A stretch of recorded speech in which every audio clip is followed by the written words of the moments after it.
This is the PHNHOLUN, and it's a pretty dope bike.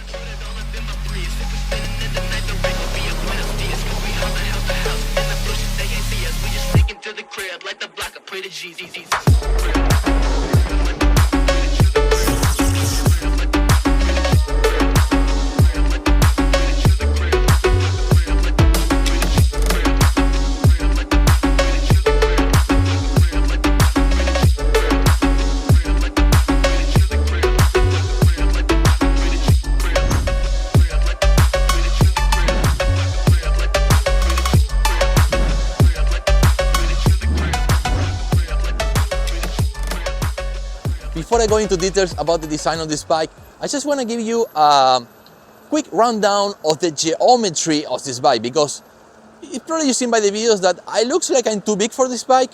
So I'm basically 5'9". I'm not that tall, and I weigh somewhere around 220 pounds. So I'm not small either, but you can see that it looks big when riding the bike.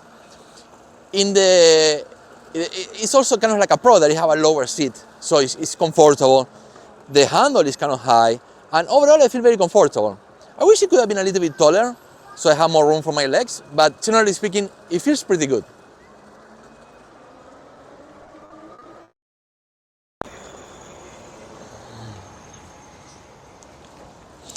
Okay guys, so as you can see, the bike does looks a little bit small, especially for me, like I say, 5'9", 220 pounds. I'm not a very small rider, neither too big, but yeah.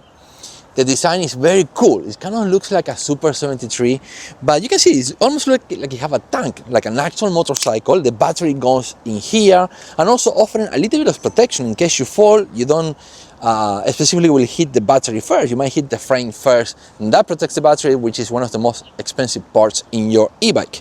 Now, having the seat sitting a little bit lower than other similar e-bikes like Super 73 makes it very cool. So, for example, my girlfriend, that is not very tall, she can ride it as well, and she's very happy with that because she cannot ride any of my other e-bikes because they tend to be too big. Now, that being said, the handle is a bit higher, and the overall design is kind of cool. I like it. Now, unlike some other bikes that they have a thumb throttle, they have a half twist. I'm gonna hold the brake as I do it, and this is way better in my opinion. It's also very discreet, so if you're riding in places where, well, you shouldn't have this kind of e-bike because the category doesn't fit your city or country, well, this is more discreet. Also, the cables here on the front are, you know, they're not all completely hidden, but they did a good job with the cables, and that's probably because they don't have that much digital instrumentals or anything. We only have a small screen in here, so the cables go through inside this frame right here. We only have one button, single button here on the front.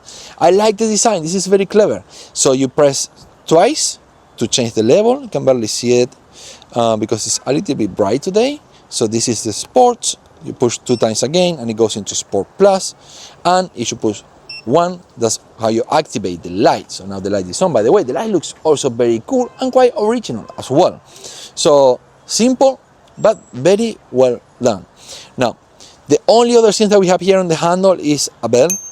I would have wished for a bell that it was electronic, maybe something like with a button, like some other e-bikes that we reviewed before in this channel. Here on the right side, we have the 7-speed Shimano gear.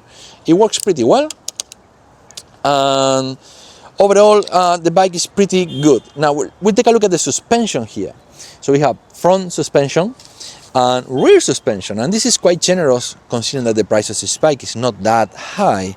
So the suspension, even though it's a little bit stiff, it's a lot better than not having suspension. Now, many of the parts on this bike, they're not particularly the most expensive. Like we can see here, the pedals aren't the best. There isn't any brand on the pedals. Generally speaking, I would say it's fine. The mud guards are fine. There is no complaints whatsoever, but I don't know how is it gonna be held up with time. Now, the tires, we have 20 inch, but 20 inch by 4, so they're a little bit smaller than some other e-bikes review before here in the channel. One thing that I don't quite make sense for me is here. The tread is for off-road, even so this bike is clearly not for off-roading. But yeah, one advantage or disadvantage for that is like whenever you want to go into off-road, well, there you have off-road tires, and it's also very easy for sliding which is also could be a little bit danger when riding with wet roads. If you hit the brakes too fast, you might actually slide unintentionally. Okay, let's keep riding. Next, I'll tell you about the power of this bike, which is actually pretty good.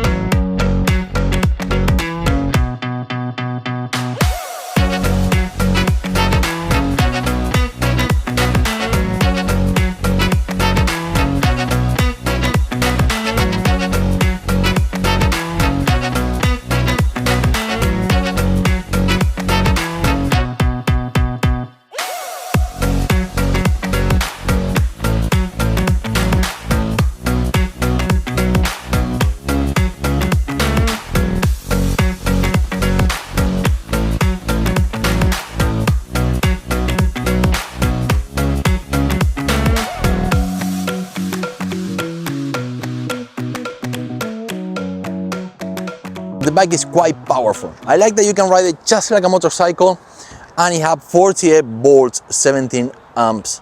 And I don't know how, but it goes a little bit faster than some of the other previous bikes that were reviewing this channel that kind of have this Super 73 look, at least when it comes to acceleration. So I managed to hit somewhere around 43, 44 kilometers per hour, but it gets up pretty fast. So the motor is 1000 watts, and that's what delivers all that power, and also the combination, the ratio makes it go faster. It gets there, it doesn't go over this 40 something. But yeah, I like riding it, it feels powerful, and overall it's a pretty good ride with good handling. On the other hand, when it comes to the Shimano speed gears, you only have 7 gears, and the bad news is that the cadence system is really off. As soon as you step a little bit on the pedals, it goes into full speed. It's hard to control. You can't really get any exercise because once the cadence assistant kicks, well, you're doing nothing. Doesn't matter in which gear you're running it. It's gonna be too much power for whatever thing you're gonna do with your legs. So yeah, that's the only downside that I found out on this bike so far. But yeah, if you just planning to ride it like a motorcycle, using here the half twist throttle, it's gonna be pretty good.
We took the bike off-road with somehow very low expectations, and to my surprise it performed very good.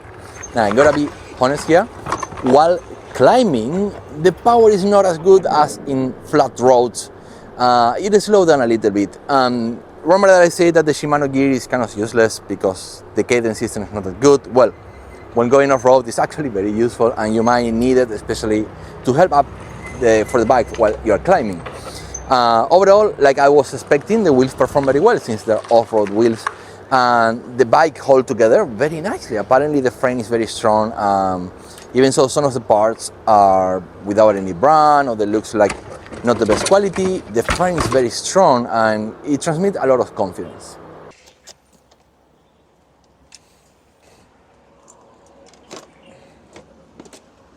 We have a pretty generous battery, 48 volts, 17 amps. To remove it, you need to use the key. There are two of them, redundancy is good in case you lost one. The battery is a little bit heavy, of course, we have the connectors here.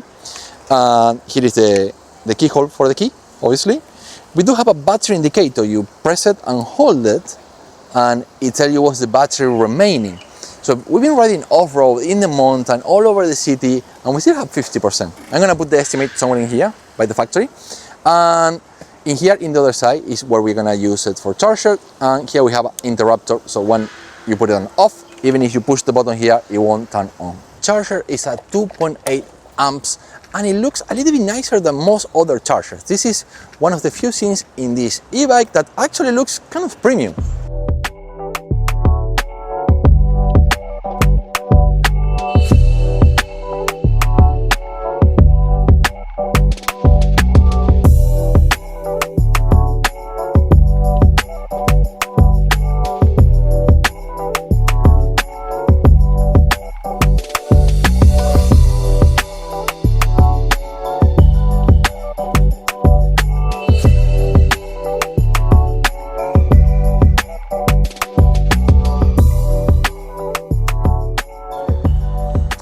In conclusion, this bike, it is, like I mentioned before, very affordable and very robust. Even some of the parts aren't the best quality, still, it holds that pretty well, and it's a little bit more original than some other Super 73 clones. It has its own personality, and I like that. Okay guys, with this I finish this review. If you have enjoyed this video, please make sure to comment, like, share and subscribe, and I'll catch you on the next one. Adios amigos!